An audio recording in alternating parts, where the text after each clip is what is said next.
Welcome to Grawlix Nights, the Grawlix Podcast live show. I'm Randy. I'm Melanie. And I'm Jesse. Hey, everybody, what's going on? It feels like we've been gone for a couple weeks, several weeks. We have, haven't we? Yeah, we have. Okay. I guess two weeks, but we rarely take 2 weeks off in a row. It's not uncommon to skip a week every other week or so, but 2 weeks feels weird. We just did it all at once. Bang, bang. Yep. Well, tonight, here's what we're going to talk about. A whole bunch of death. A lot of death. Creeping death, the queen in the death, all the death. Yep. So we're going to talk about a couple of Doctor Who audio dramas because we're finally back on that 10th Doctor and Donna.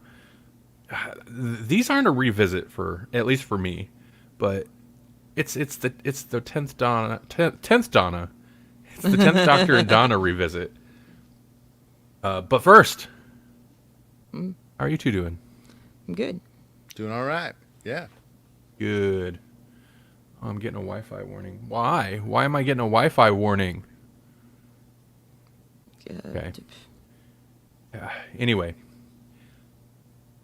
Well, before we get to all that, though. Yeah. Jesse, I know you went and seen Oppenheimer. Have you seen Barbie yet? Yeah.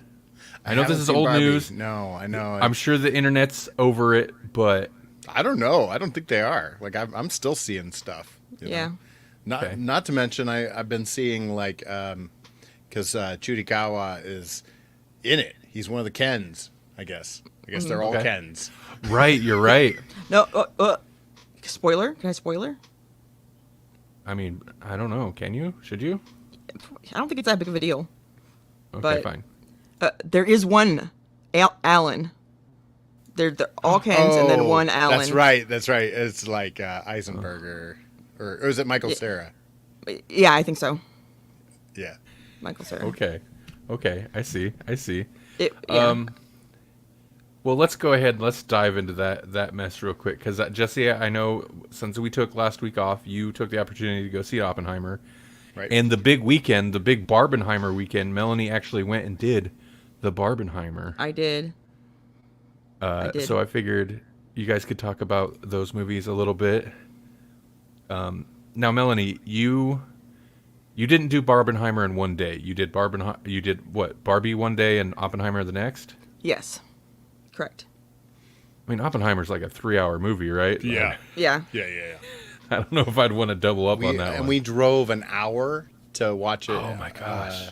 In Council Bluffs, so it was like, hour to drive, 3 hours to watch, another hour to get home. It's a 5-hour affair. Yeah, but you did it the way that they wanted you to do it. Right. On IMAX, right? IMAX, yeah. IMAX. Because it was Not filmed on that here. way, so we were like, listen, we may not get like the perfect rate, because it's like they filmed it on 70, and then they also filmed it on IMAX. So. Right.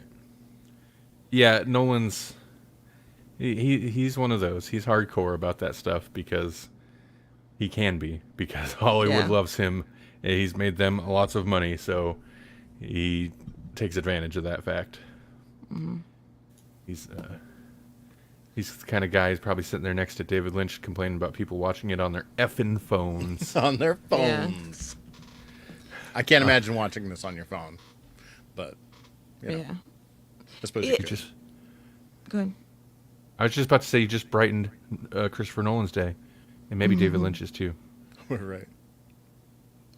I was going to say that Nolan is a great cinematographer or whatever. Like he makes stuff so very pretty. Oh yeah. Yeah, I wonder who I'm sure he has a cinematographer, but also like certain directors, like you could tell they have a vision and they work well with, because movies usually have a cinematographer is a separate thing, Right. But like you can definitely tell when certain directors just have a visual flair and they're like, hey, this is, do it like this. We want this. Yeah. The sound played a big part in this one also. Oh yeah. And being in the IMAX theater, it was like, oof, when it was loud, it was loud. Well, I wasn't in the IMAX theater, but yes, it was loud. Okay, so first let's let's do Barbie real quick because I'm Okay. very curious about Melanie's impressions, Melanie's thoughts on Barbie, because Melanie famously is our misogynist Yeah. on the show. Okay, so it was fine. It was kind of the message was like slathered everywhere. It was kind of unnecessary, I thought. But whatever. It's for girls. It's empowerment. Good job for that. I don't know what men are crying about though, because it maybe poked a tiny bit of fun at men, but that's it. It wasn't like there wasn't really anything anti-man, you know, besides like no, this is supposed to be Barbie world where Barbie rules. That's the most anti-man it got. So it was I don't know what all you men folk are crying about. But it's not. Yeah, you're right. It's not really the kind of movie that I would normally go for. And it was okay. It was more adult than I expected it to be, and it was pretty funny. But it was still not the kind of movie that I wanted to watch. You know what I mean? Even having said that I've seen it, it's better than I thought. Still not a movie I want to go and watch a bunch. Cool. Yeah, yeah. I mean, that's just the worst thing about the internet, right? Is people there, and there's definitely certain people within a certain scenes that like they know what's gonna get them views and how to rile people up. So there's just like you just know, regardless what the movie was, there was gonna be a certain reaction from a certain faction of people. Yeah. But I don't know. I can't really speak on the movie. I haven't seen it. Well, it's just a dumb thing. People are losing their minds. They're breaking up over it. It's ridiculous. I saw that too, like article about like, yeah. Oh, you probably posted it. That's why. Yeah, probably. So what about Oppenheimer then? First off, Melanie, good double feature. Well, I mean, maybe yeah, because one's pretty depressing, and the other one is like too sickly sweet. You know what I mean? So put them together, and it's like, I'm okay. So yeah, that's a good double feature. Makes you not feel anything when you're done. Cancel each other out. Brings Yeah. it back to level. Yeah. Such a weird, I don't know, such a weird vibe for Oppenheimer because it was like you could feel the history of it, like being in the moment and being excited and like we cracked the code and we're doing this and we're beating everybody else to the punch and like that general like vibe of excitement of scientific discovery and then also like knowing what it means. Yeah, yeah. It was. I mean, I'm sure that's like kind of the point of it, but I'm like, it's difficult for me to tell what the characters are supposed to be feeling a lot of the time. But I think that's like the point is it's like the duality of man or whatever type of stuff. So So was it good? You guys like it? Yeah. It was real good. And It was very good. Robert Downey Jr. is he's a scumbag in this. yeah, he is. He I plays think- such a good scumbag. I was gonna say Robert Downey Jr. is a good scumbag though. Oh yeah. Right.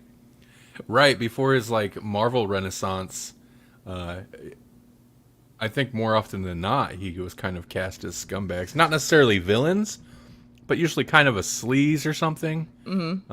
He's good at those kind of characters. Melanie she's like, there's so many people in this. Yeah, There's there this are. one guy and this other guy, and so we pulled up IMDb and went through the. Oh yeah. Did Nolan just like call all of Hollywood, just like, hey, come jump in here? Every There's some man wild in people Hollywood. there. Sorry. Yeah, for real. Yeah. Oh, every man, yeah, right. It is. It's like the complete polar opposite of Barbie in that regard too. I like Margot Robbie. I think she's great in everything though. So she was a plus in Barbie. But Okay. Okay. Cool. Yeah, I haven't seen either. I didn't go to the movies. I'm sorry. You don't need to be sorry. It's okay. Oppenheimer looks interesting. Open, I don't know. I've heard people pronounce it different ways, so I don't know what it is anymore. I thought I did. But I also know it's like 3 hours long. Yeah. And I know we need to. Melanie, we will sometime. I still have not watched Interstellar because I know how long it is. Yeah. That movie came. Yeah. We're creeping up on 10 years that movie's been out. And I've been Has it really? avoiding. What? I've been somewhat unsuccessfully avoiding spoilers for that movie came out in like 2015 or something. For like Time 8 just years. doesn't even make sense anymore. That's crazy. I know. To me, I know. doesn't I feel agree. like that's that old of a movie. It's an 80s movie almost at this point. That's like the best. That's like the best way for me to frame it in my mind. Yeah. Yeah. It's like, oh yeah, no, that movie that might as well have come out in the 70s. That's what it feels like to younger people now. Yeah. It's a 70s crazy. movie. Just, various things. I'll find myself being like, that one movie, it's pretty recent. And then it's like, oh no, it's like 2003. It's like, oh, it's 20 years old now. Cool. The fact that 2003 is 20 years old now is insane to me. I seen a post on Threads. Still trying to make that work. Right? Still trying to make Threads happen. They're not trying very hard. Oh man, it's so irritating. Nothing has changed. They've added the follower feed, so that, and that helps. Okay, yeah. They need to get on a better search, or at least hashtags and desktop. Like that's what they need to do it as quick as possible, or at least be more transparent. I know they don't have a roadmap. All of the launch was probably not even supposed to happen yet. Like I know they don't have a roadmap, but they'll just say, "Hey, what's going on, Jasper?" They and I feel bad for the engineers and the various people, the CEO and stuff that's on there, because regardless what they're saying, the replies can be pretty brutal sometimes. The people are very impatient, but they just say it's coming soon. It's like, stop saying. You've been saying that for like 4 weeks at this point. Stop it. Be transparent, or I don't know.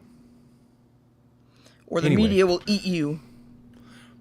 And it kind of is. The news articles are not great.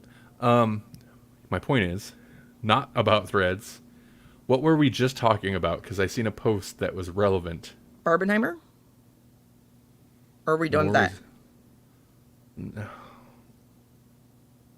We were just talking about it. We all have ADHD and we have no idea. I'm sorry. I allowed myself to... No, it's my fault. I allowed myself to get derailed by Threads. You know what? I think maybe Threads is a bad thing. I think maybe I should leave that app alone. I don't think it's helping Well, you saw me. a thing on Threads that was pertinent to this, I guess. I know, but what was this? Oh.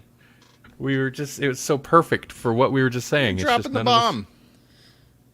All right. Well, Yeah, I don't know. Oh, space movie that we don't watch. We just talked about it. Interstellar. right. Yes, that's what we were talking about. Interstellar. Right. And it's 20 years old. And how things are old now.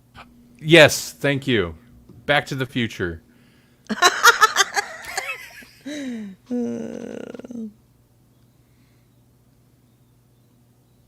Yes? What is this? Threads is cool though. Randall Sandal, my dude. Oh, Jasper's been drinking.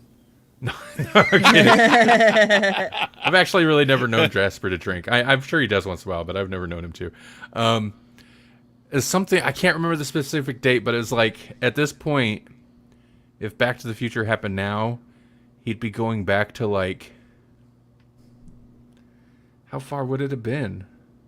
Maybe 90s. He'd been going back to the 90s or something. And just thinking about that time gap from like the 50s or whatever to the 80s when that came out. The 90s is like the 50s. If we were in the 80s. Basically, yeah. You know what? This is getting a little convoluted. It's not really adding up. The 90s are more like the 70s. whatever. I should have aborted this conversation a while ago. But only The in point the is first that trimester. the future isn't written.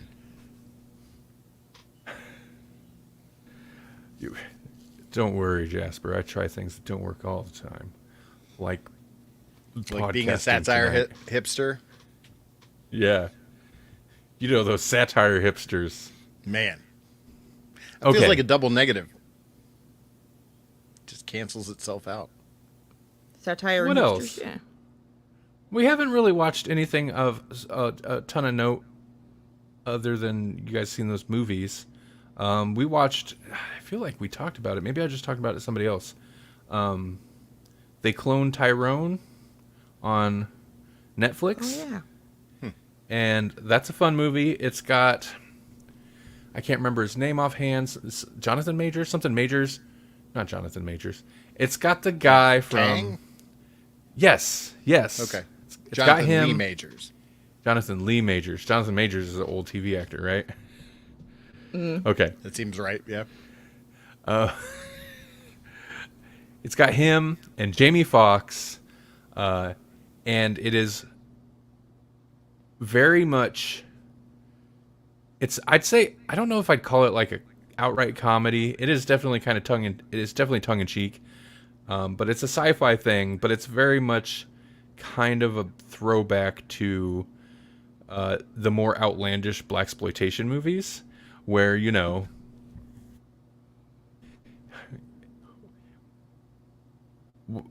Whitey's the problem, right? Not to get into spoilers, but or like the villain in a way, but like in some weird sci-fi way, and that's kind of what this is doing. Pretty good though. I liked it. I liked it a lot. Did you like it, Melanie? I did like it. I thought it was really good. I thought it was really funny, and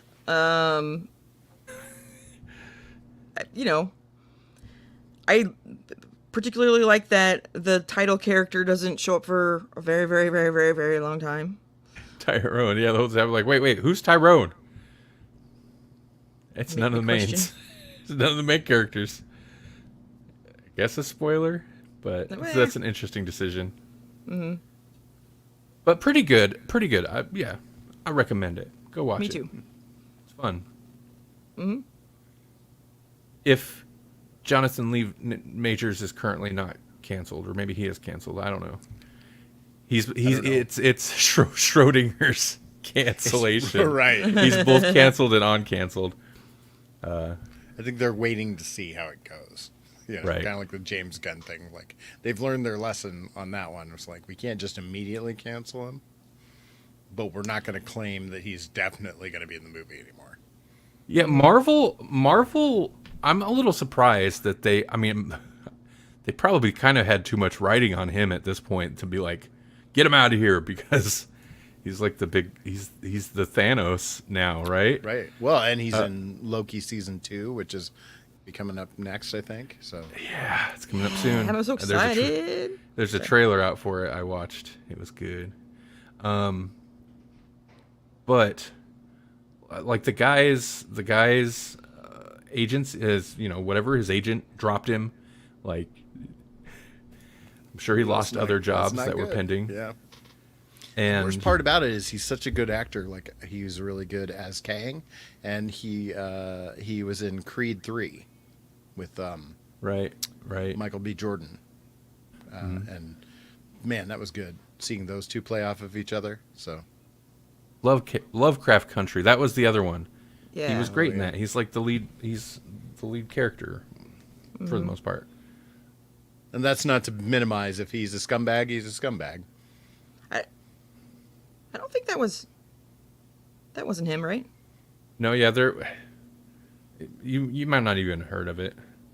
There was some some deal with maybe he beat up his girlfriend, maybe not, maybe she was lying, maybe the cops pressed her to say he did stuff that he didn't necessarily do. Who knows? It's some legal trouble. But, he got canceled instantly, and then more stuff come out, and people are like, well, maybe, I don't know, maybe we should have waited till, the courts actually had a say in whatever this deal is. I don't know. I mean, not to ever, I try not to ever jump on the, it's because so many people will be like, well, you get canceled. Like, they'll say it like that, right? Mm-hmm. I don't want to be that guy ever. But Yeah. But Try at the that same in time, a small town. No. but at the same time, people are real quick to jump on things sometimes. Maybe just wait. Or maybe certain things just are none of anyone else's business. Like, there are certain things where I'm like, kind of sucks if that guy's a jerk, but I mean, is he going to prison over whatever it is? He's probably whatever. Moving on. What is this episode? What is it? Who is this stream for? Me. Oh, that's what I should have. No, it's not. Half the time you're not interested in what we're talking about. That's true. That's true. Okay. Let's actually get to what we're talking about tonight. Okay. I'm not off my game because we took 2 weeks off. First, though, I want to read this. I want to tell you about this special thing called StreamYard. What? Whoa. What is this? Well, it happens to be the easiest way to create content right in your browser. I gotta stop. If we ever actually get a serious sponsor, I mean, it's the StreamYard. This is a thing we need to do. But a serious sponsor, and they watch any of our reads, Right. we gotta stop with the attitude, or the whatever it is. But listen, if you've been watching this, we have been using StreamYard for years at this point. So I mean, we legit use it. Yeah. You could use it to multi-stream to your social media platforms, which we do. We're on Facebook, YouTube, and Twitch right now, and we could stream to more destinations. We just choose not to. Right. Because they all suck. No, I'm Right. kidding. I mean, we could even stream to LinkedIn. And Grawlix podcast, I made a page for on LinkedIn years ago. But I'm like, is LinkedIn the audience for this, whatever this is? I feel like it's not. Probably not. I feel like it's actually better for me if I don't put this on LinkedIn. Maybe. Hey, you could host a weekly show with special guests, create webinars, record podcasts with local recordings, create videos, and more. And they make it easy to brand and customize your videos inside the studio before you even go live. Yep. But yeah, whatever. It's StreamYard. It's pretty cool. You should check it out. You can get started for free at StreamYard.com. And just to be clear, they never said we have to read these. We don't even have to necessarily do these ad reads, but I want to get them out there. Yeah. And they're never verbatim say that. They're not no Raid Shadow Legends twisting people's arms. Raid Shadow Legends. Right. There are Raid Shadow Legends, they're infamous. There's a couple other ones too, these mobile gaming things that advertise everywhere. And anytime, occasionally a YouTuber will talk about bad sponsorships or companies they won't work with, and it's always Raid Shadow Legends is one of them. They're even kind of a meme, but they're just they're so some companies are so demanding. They're 2 solid minutes of gameplay within the first 30 seconds of the video, just ridiculous stuff. And it's nobody wants to open their YouTube video right off the bat with a 2-minute ad. That's insane. That's terrible for viewer retention, but whatever. It reminds me of our friend Savannah and her job where she's like, give me a 5-star review so I can get bonuses. And then there's 5-star reviews where they're like, this place sucks. It's yeah, way to confuse some people. Yeah, for real.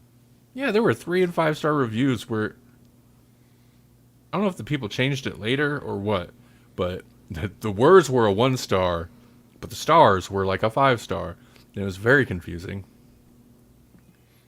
Also, anytime somebody's like, hey, I need you to review my workplace, I need to bury some bad reviews. It's like, what are you doing? Not that that's Savannah. That's somebody else we're talking about. By the name of Georgia. Georgia. Okay, so let's talk about Doctor Who. Map. It's purple. I wish this video looked better. Here we go. We're going to get the intro. We're going to start. This is the new episode starting right now. Ooh, here goes the episode.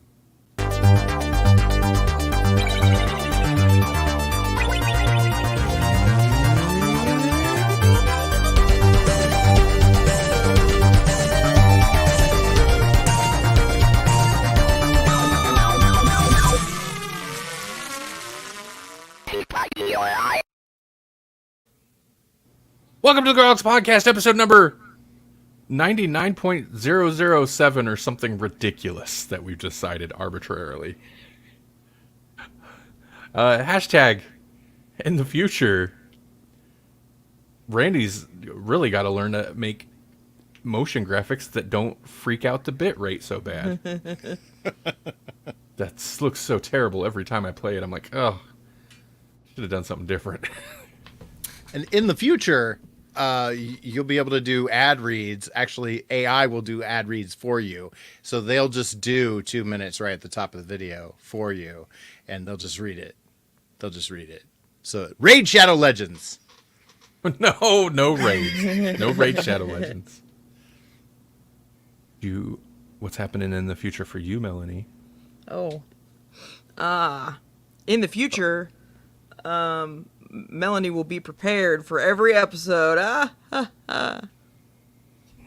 That's not really going to happen, but shh. I didn't know we were writing fantasy. I'm kidding. Clearly I was not prepared for... I think I've already made that in the future joke about that crappy bitrate video. So here's what we're talking about. We're continuing our adventures with the 10th Doctor and Donna. And... man, it's always... listen. Not to jade your opinion or to give spoilers. It's always a pleasure to catch up with, this duo. I did thoroughly enjoy these. What we're talking about today is a couple of adventures that I had never listened to before. Some audio drama. Death and the Queen and the Creeping Death. Because... Jesse was feeling morbid when he picked it. Apparently, it was all death all the time. All death all the time. Yeah. So some Big Finish audio drama talk, which is classic. It's always good to do that. How do we start this? Well, we'll start with Death and the Queen. Yep. Yes. So, Death and the Queen by James Goss. Donna Noble has never been lucky in love, so when one day her prince does come, she's thrilled to have the wedding of all weddings to look forward to.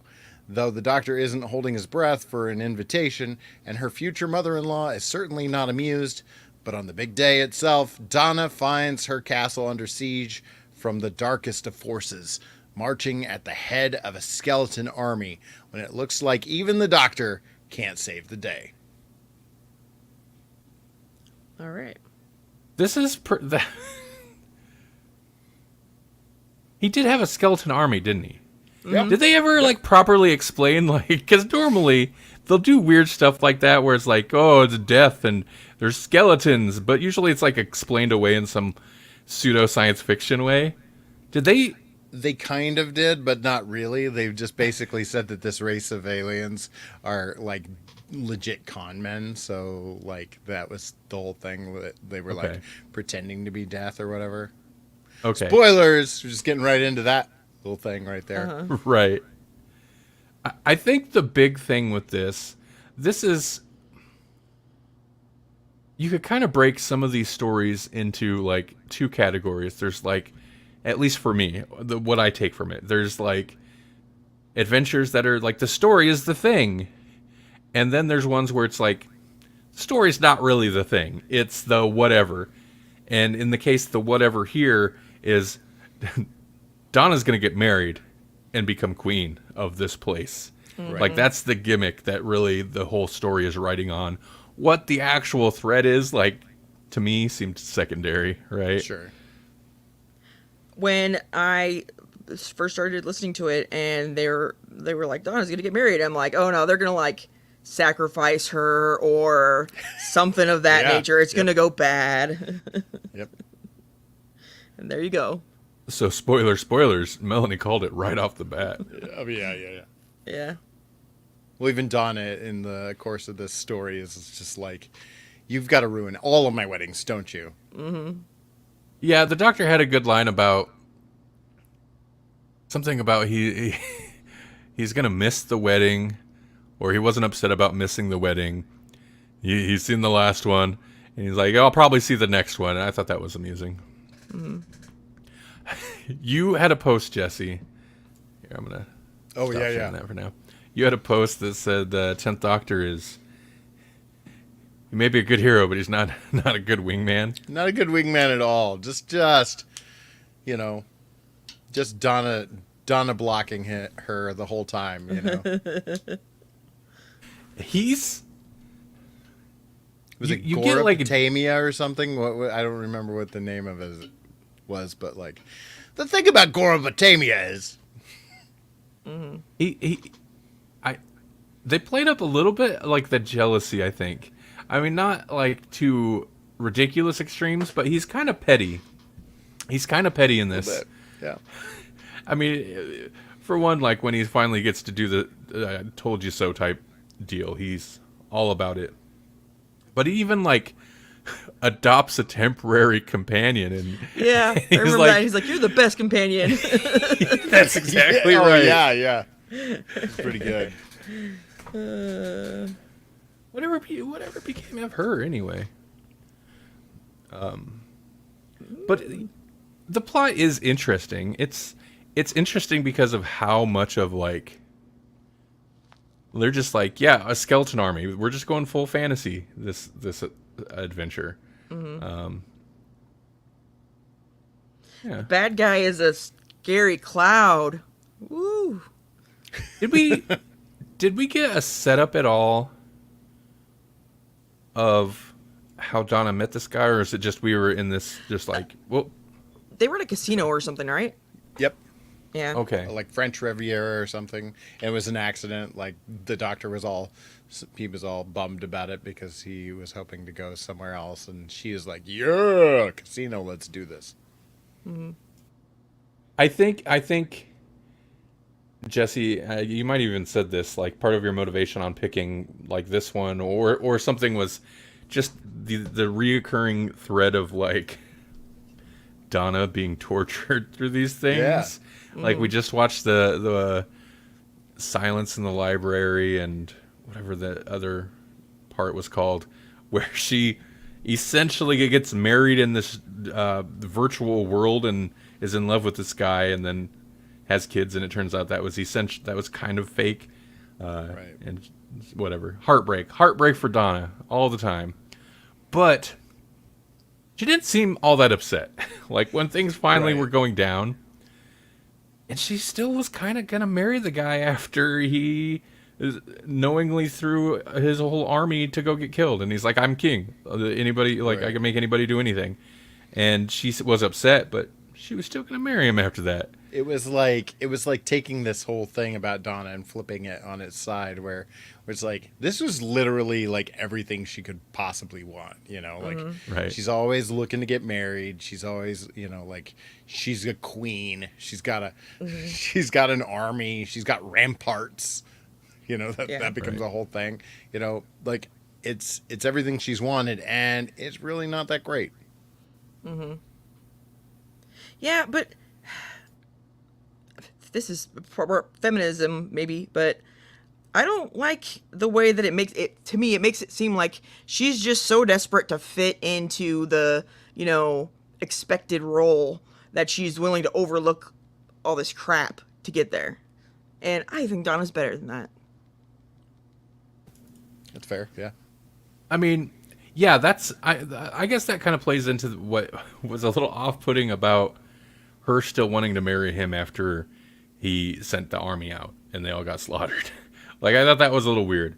Everything up to that, though, I mean, other than having to deal with the witch of a potential mother-in-law,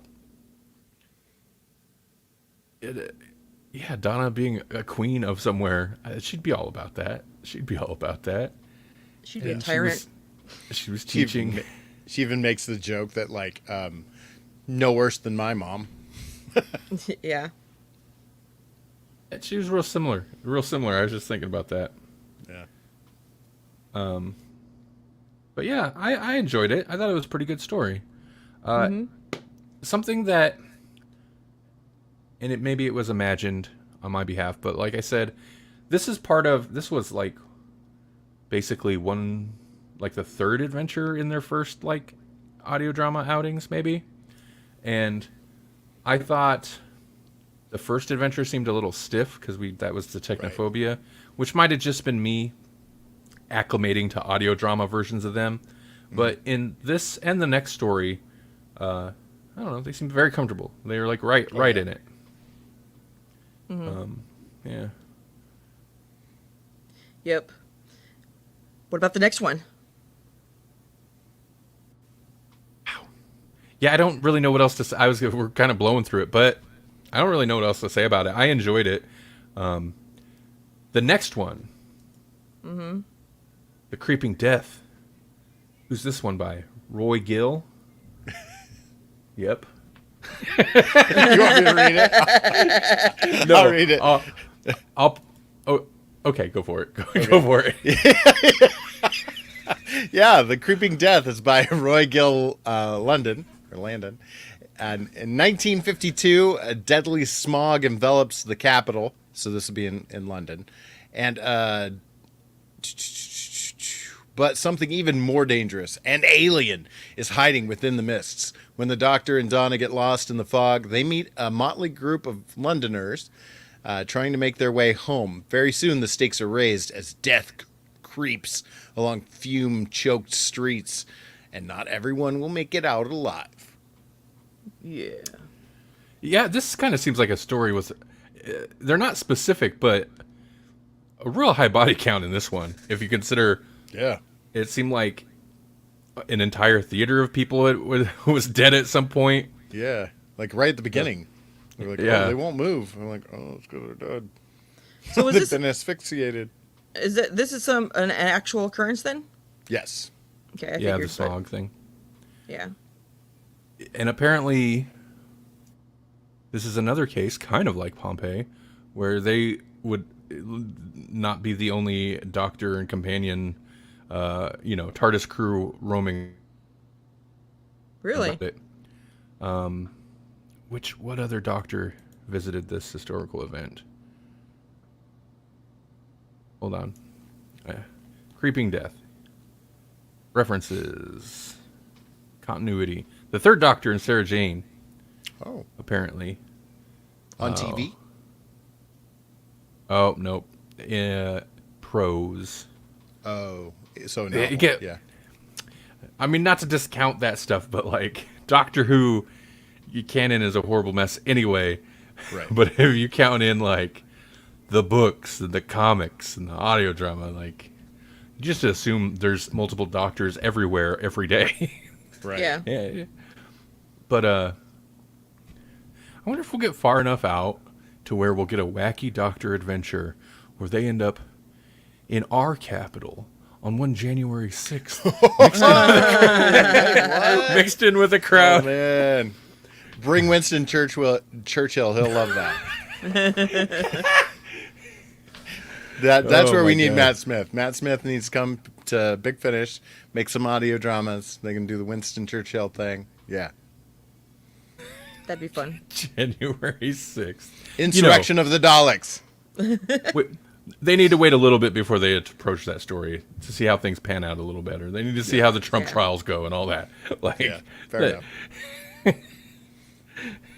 No, I want some retroactive. I want third Doctor roaming around. I want second Doctor in there hamming it up. He's with the buffalo guy. Doctor with the buffalo guy. Oh man, what did they call him? The QAnon shaman or something? I don't know. I think he had a name. Jamie's like, it's a buffalo monster. Or a beastie. That's what the flying, he always referred to like planes as flying beasties or something. Oh yeah. Anyway, that was a random thought. I like this story too. This story had disgusting sound design. Oh, The yeah. sounds were horrible.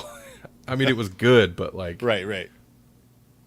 and this also had flavors. Speaking of Silence of in the Library and all that, they had flavors of.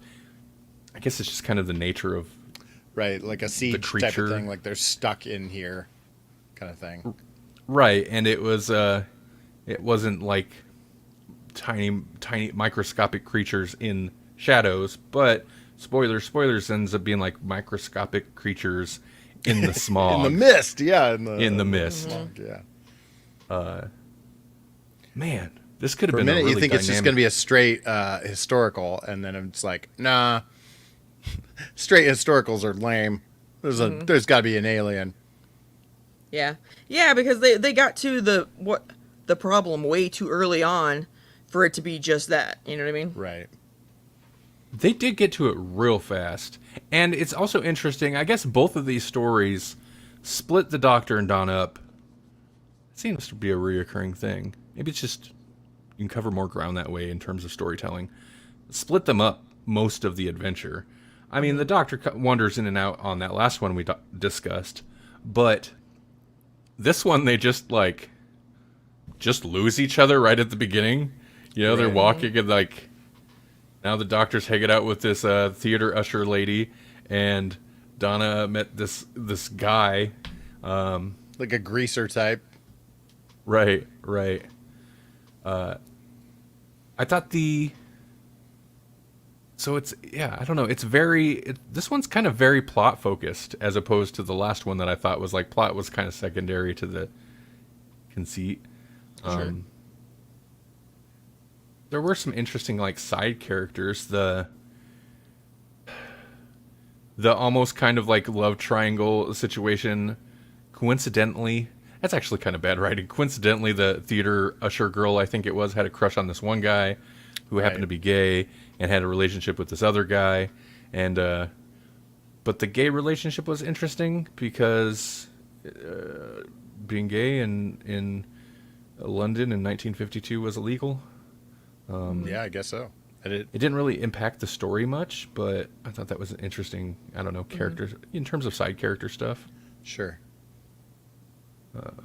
I agree. Then you had the like vacuum salesman guy and the I don't know, like the aristocratic actress lady. You think they just threw the sales guy in there so they could use his products? I Oh guess yeah. so, yeah. I mean, Yeah. did that become a thing? We'll just vacuum them up. Right. That made me think of Ghostbusters. What was her name? Ivy or whatever. And she was like, she was not having the Doctor's stuff right off the bat. This is another one where it's like the Doctor almost has like a pseudo new companion, and she even like calls him out on it. It's like, well, that didn't take you long to move on. Right.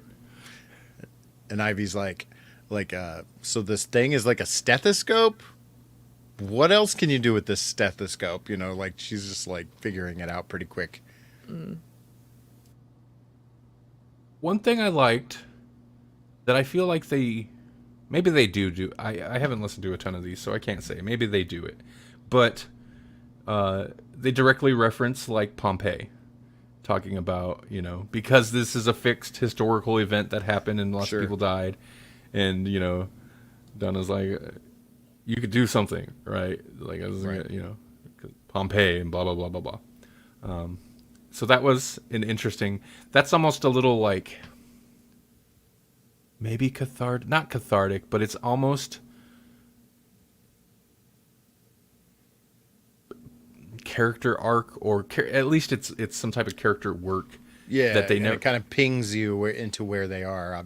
I mean, obviously, Right. it wasn't going to be like their first adventure or whatever, but like, Right. it was after Pompeii, and yeah, it Maybe feels that's why it's tethered to the show. But, right. like I like when they do that, at least here and there. Yeah, maybe that's why it stood out to me because I feel like some of the audio dramas don't want to. They don't want to stick itself in a specific place, or maybe they don't want to do the legwork or whatever. They don't want you to have seen all of the Doctor's stuff in order to Right. to enjoy it, so you don't get bogged down in the minutia. No, they don't want us to be like, you couldn't have been there because at this time they were doing that. Right. That's what they don't want that. That's the other thing, like inadvertently creating plot holes that people are going to call out. I mean, it's inevitable, but apparently the difference here with this visit to the whatever they call it, I don't know what they call it, the smog incident. The 10th bounces after the first day, and apparently in that story with the third Doctor, they're there the whole time. So I don't know, whatever. Yeah, I kind of want to revisit this one because I was saying before we got on here, I was trying to listen to these while doing other stuff, kind of mindless stuff. I think a normal person should be able to multitask and do that. But, Sure. But I find if I'm listening to something, I have to focus on it, or else I lose things. I can't retain all of it. This So one is wasn't one as simple either. Like the first Right. one's pretty simple, so like you Yeah. can kind of get the gist without paying a lot of attention. In this one, it's like there's a lot more characters, first of all, and then like they're like wandering around in the dark, and so in order to kind of track that, you've got to kind of be paying attention. Yeah, and I feel like it's also, I mean, it's such a potentially like good creepy setup. Yeah, I was just gonna say, several times there was reference to, I'm all alone in the dark, just like everyone, or something like that. Like just dramatic, but pointing that out. Right, right. And like last time we talked about a pair of 10th Doctor Adventures audio dramas, horror is really interesting in audio. Like it works. I think it works pretty well. Right. And that's the kind of thing I want to put more attention to. I want to get into it. I want to feel the horror. But I liked it. I liked it a lot. I kind of want to revisit it. Oh, there was also another point where she's like, "Where you been? The moon?" When he like pings down that it's 1952, and he's like, "Oh, dusty there, space rhinos. You don't want to go there." Right, right. Dune on the moon. At noon? All right. I don't know what else to say about it. Which did you did you like them both? Which one did you prefer? I think I Alright. prefer the second one. Oh, I'm sorry. I didn't No, mean that's to- fine. I think I prefer the second one. I like the story better. It feels more Doctor Who'sy. It's also a little bit more horror, so that's my thing. But I liked the Doctor and Donna stuff in the first one. Right. Like That dynamic was pretty solid with both of these, I think. Yeah, like that story was more crafted specifically for their dynamic, and this is just like kind of a cool Doctor Who story, Right. Yeah. Yeah, it could have been almost any Doctor Right. companion situation. Yeah, I think I like the first one better, but it wasn't like a good story. I mean, it wasn't bad, whatever. But I didn't get to finish the second one, and I was driving when I listened to it, so, I was distracted by the road and the wind. The wind through your hair. Yep.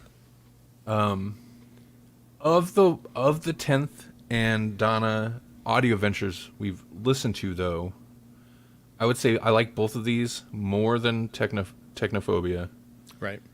but was it No Home or whatever that one? Yeah. What was that one? That one was No Place. No Place, which I think would have been the next adventure released after this, the Creeping Death. I think Creeping Death was No Place is the first story on that in that. same Okay, box set. Yeah. okay, so a couple before this one. Yeah.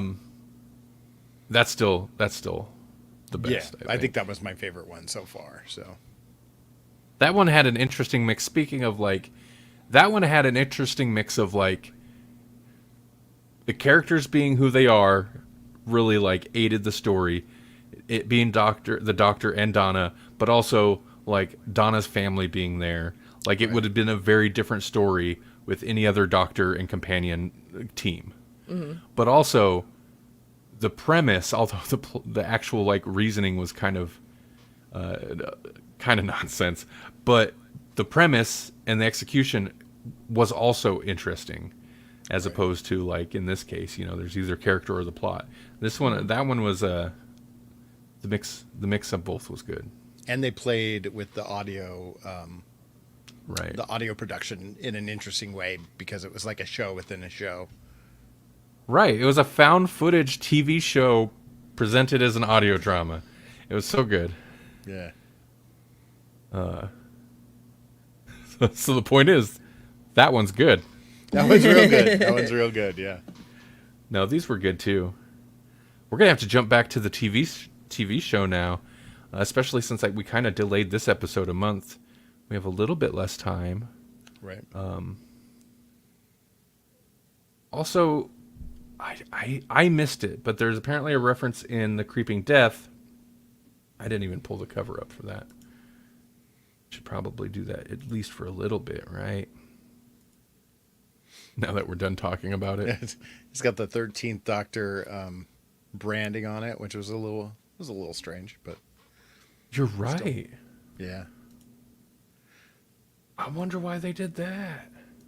They just they like rebranded everything so that it matched right around the same time as the 13th Doctor. So That's weird. and BBC. now I think they're back to a basic classic Doctor Who logo again. I wouldn't even have Okay. noticed. Personally. What was I gonna say? Apparently, somebody also tells Donna that there's something on her back. Yes, I remember that. I Oh, was yes, like, yeah. oh. It was that So one that- girl who, sorry. No, There was some girl who kept being able, she kept being able to see everything or notice everything or whatever. Whoever that one chick was.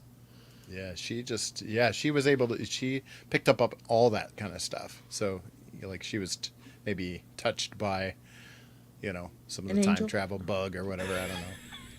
I was thinking an angel as well. Touched by an angel. So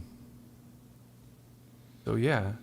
So on our next installment, revisiting the 10th and Donna era, getting psyched for new Doctor Who.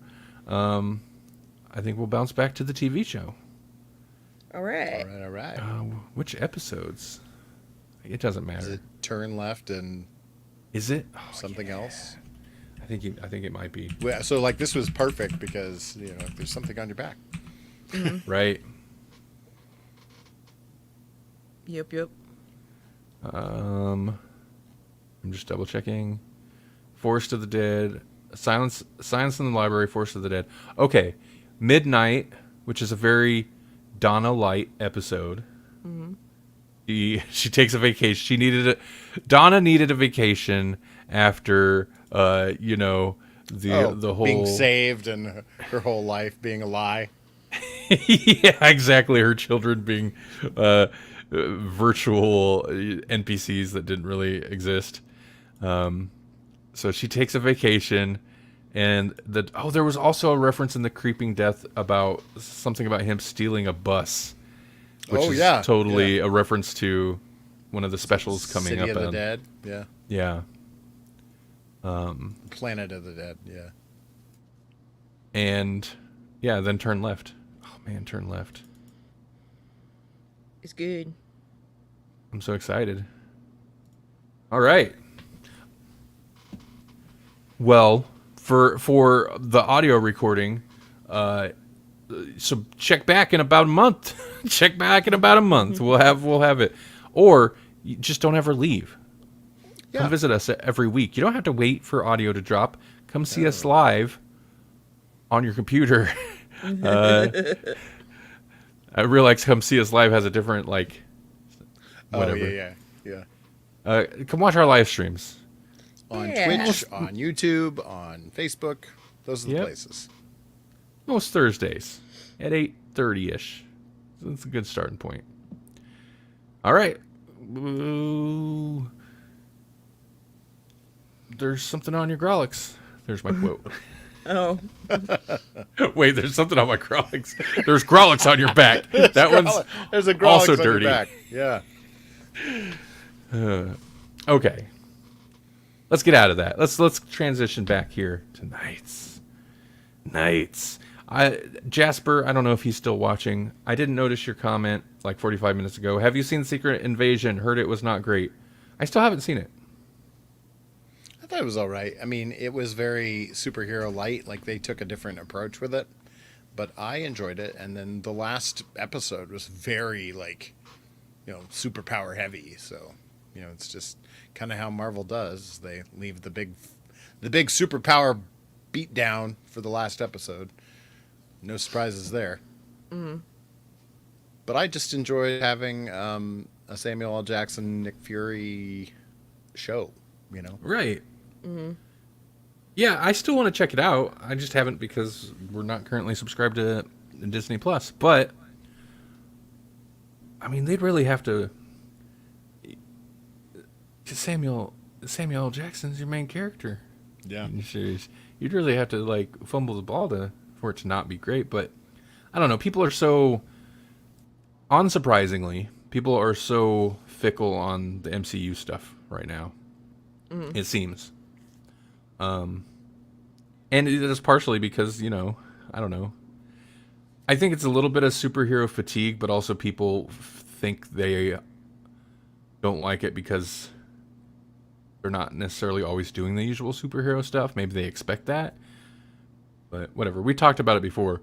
The current phase is weird because they're just doing they're just getting into different things, the weeds of like comic history and whatnot. So right. And to be fair, it does seem aimless, whereas before it seemed very focused.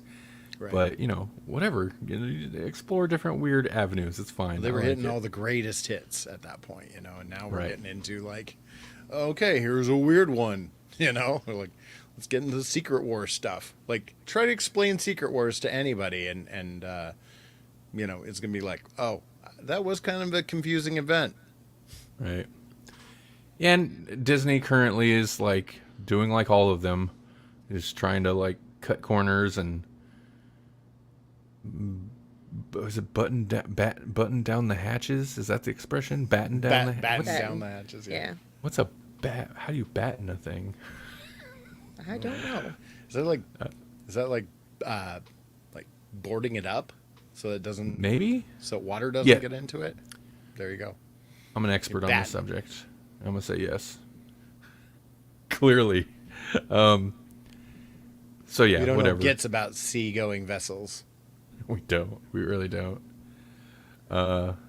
Hey. Yeah. Melanie. Uh-huh. I hear tell that you know some amazing things. Always, but let me hold on for just a second. Okay. Yeah, you know what's amazing? Cicada wings. Cicada wings are amazing. You want to know why? I'll tell you why. Because they can kill and remove bacteria. Researchers studied the chemical and physical characteristics of their wings and found that they have a pillar structure that punctures bacteria membranes to kill, and it kills them, and then it also removes the remains from its surface.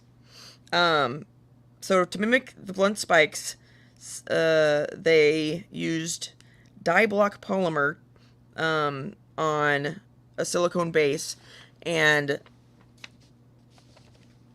while the cicada wings are, I think they said they're about like 150 nanometers tall and that same distance apart, and they were just trying things out, and they found that just 10 nanometers tall would also still kill bacteria like E. coli. For up to 36 hours, it would kill them and get rid of them. I don't know why there's a time limit. That seems weird to me, but whatever. I'm not a scientist. I just like it. Okay, but then adding a thin layer of titanium oxide made the pillars even more effective, and then they were able to kill gram-positive bacteria like listeria. And they were really surprised by all of this because they thought that it was the movement of the wings that made the debris left over fall off, but it's not. It's just the surface itself does that. And they still don't really know why, but they know that it does. But the reason this is such a big deal is that on regular surfaces, even if you kill the bacteria, their bodies, or, well, not body, you know what I mean, the leftovers get absorbed into the surface, and that helps later bacteria and microbes stick to the surface better. So that's how you get colonies of bacteria and stuff. In what they're hoping to do, once they get all the research done and everything ironed out and what's the best way to do it, they're going to use that to make medical equipment, so that it will prevent infections and such from people who have to use stuff long term, like feeding tubes or catheters and stuff like that, because they're super prone to infection. And this would be a good way to help prevent that and keep everybody healthy. So it's going to be, once they get it out there, it's going to be kind of a breakthrough, really. We're gonna put cicada spikes in your catheter. I don't need to get super specific about it. Yes, or like a trach tube or whatever, Right. Okay. Interesting. Yeah. Interesting. The nature. You study nature. Yeah. And We're they still find out all like kinds copying of things from bugs, man. Yep. Yeah. We got a helicopter out of a dragonfly, and now we're, using cicada wings to medical science. Crazy. Yeah. Yeah. It's crazy to me that just like the shape of the thing, or how far apart it is, can make that big of a difference. So maybe this is just me. I went to a wound thing. I didn't have like a bad wound or anything, but I had a thing on my leg that the doctor's like, I'm gonna send you to this doctor and have them look at it. And so they just, whatever, to make sure it gets healed up, they slap a thing on there. They put honey on it, and I'm like, honey, what is this? And I can't remember the name of the bees or what kind of honey it is, but it's named after the place it comes from, or it's named after the trees that grow there, because the bees feed on whatever from the tree, and it's the thing in the tree that helps promote healing. And this is a real doctor's office. This isn't like like some Eastern medicine, holistic care. Yeah, this isn't the doctor that you got to go visit him on his back porch of his house and he's wearing a tropical t-shirt. Like, this is a real doctor's office, but it's this honey is like the main thing, and it's put it on there, slap it on you. You got to wear it for like a week. But I was like, that's weird. That's weird that they're like, get this honey from this bee in Africa or Central America or Southern America or wherever it is, because they eat from this tree. And honey, what? Mm-hmm. So it just made me think of like, it's interesting. I mean, it makes sense. Melanie and I were talking about this the other day. It makes sense, when we take these things from nature, because of course, we develop things. Nature. We're from nature. We live Weird. in the nature, right? Yeah. As much as we forget, we do. Being a modern person, I'm just like, well, computers and plastics, and we just make everything. It's like, well, not really. We get all of this from something, and we learn how to do these various things, especially when it comes to medical stuff, which is what popped all this in my mind. But then Melanie made the point. She's like, we probably can't ever really move off planet. Ooh. Because we'd have to take, yeah. we'd have to take the whole planet with us to get all the microbes and stuff that we need in our microbiome, since we're like less than half of us is actually us, which is we're crazy. We're uniquely designed to exist here. Yeah. Right. Right. Which is maybe why we haven't seen aliens, by the way. Maybe. Fermi paradox. Sorry. Maybe the government just needs to drag that carcass out in front of us and actually show us the proof. Instead of a weird occasional random, I don't know, press conferences with some randos from some organization talking about alien bio material or something. I don't know what that was. Yeah. When he was a former guy, so like It's in a always sense, some he's former like, guy. Yeah, like he's just like, well, now that they're not paying me to keep secrets, I'll just tell you. Right. Can't you go to jail for that? It seems like every 2 years or so, something like there's another one of those like situations, and I'm always interested. Of course, everybody's interested, but at a certain point, it becomes a thing. Like by the time they do drag out some alien carcass, and throw it in front of us on TV. Well, first off, you won't be able to believe anything you see on TV, but I just feel like, whatever. Took you long enough. We don't care anymore. Right. Yeah. That ain't Nothing's real. Yeah. Birds. Nothing. Biden's a robot. Biden's a robot. Birds aren't real. Birds aren't real. Birds are surveillance drones. Yeah.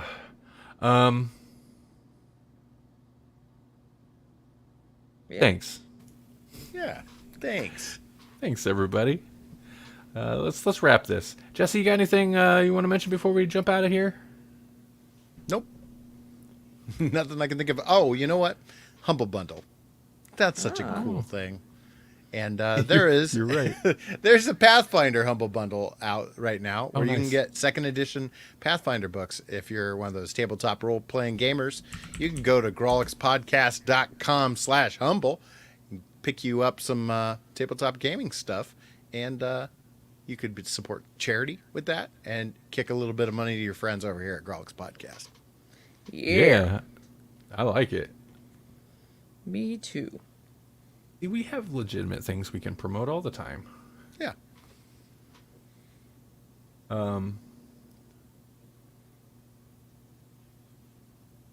Reminds me, D&D people were all upset about was it Wizards of the West Coast? Is that what Wizards of the is? Coast, yeah. Okay. Why the West Coast, I guess. I don't know why.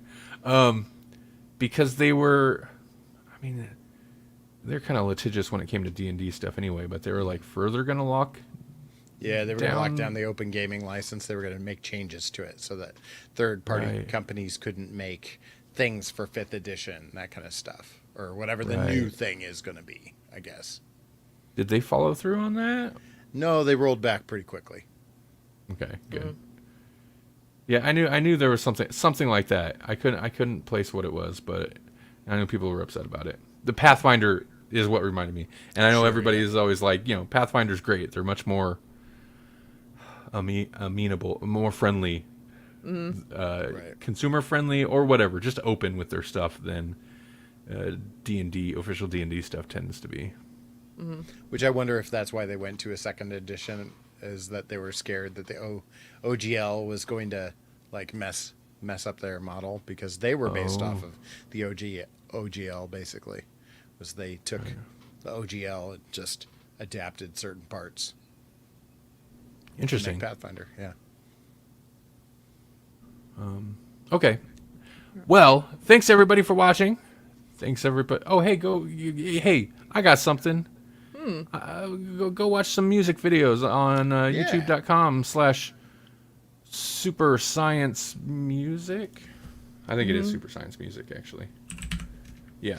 Yeah, and keep a lookout for some gobble turkey boots and pants.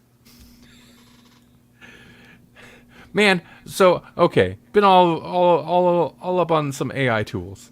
I'm kind of excited to download some text to video stuff, but there was a free plugin released not long ago, and it might be based on. So Facebook's been like what do they call it? Open sourcing a bunch of their AI models and stuff. Uh-huh.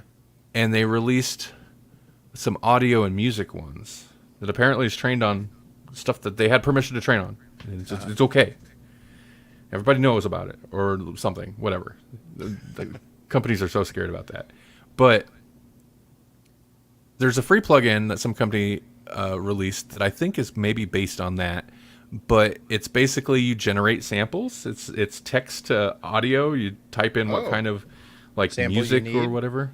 Yeah, and it's a real kind of low quality sound. It's a really kind of junk sound. But if you like doing sample manipulation or like some, I mean, if you're, I feel like producers of like old school style hip hop where they'll take old samples and like whatever. I feel like this would be a gold mine for them. Because it's just endless samples of whatever, you know.